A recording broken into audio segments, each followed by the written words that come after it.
Hi guys, another unboxing video for today. Ito from Shopee, no? So, plastic lang siya, no? Wala siyang karton, wala siyang bubble wrap na kasama, no? Buksan natin siya. Okay, so meron tayo ditong yan, meron siyang QR code.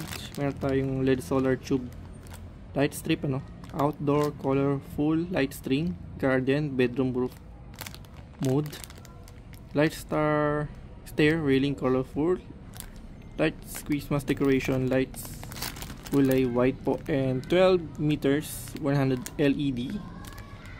So solar type po siya, no? So wala po siyang bubble wrap, as in ito lang talaga pinadala ni seller, no? Kaya para may mga review sa kanya kasi wala siyang pang ano man lang, pang suporta. Okay, check natin siya, no? So ito yung kanyang panel, and then ito yung kanyang mismong ilaw. So yung battery niyan guys nasa loob na ito, panigurado. Okay, so ito yung kanyang mode, tapos meron siyang on and off. So kung magkakalga ba siya, kailangan meron siyang indicator dito, no? Oops, sumilaw na agad siya, no?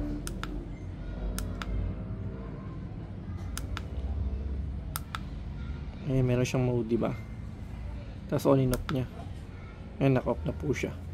So gumagana naman po siya, pero syempre yung kung maliwanag ba to sa gabi, yun ang hindi pa natin alam kasi susubukan pa lang natin siya ngayon, and kailangan siya ma-fully charge hanggat maaari, no?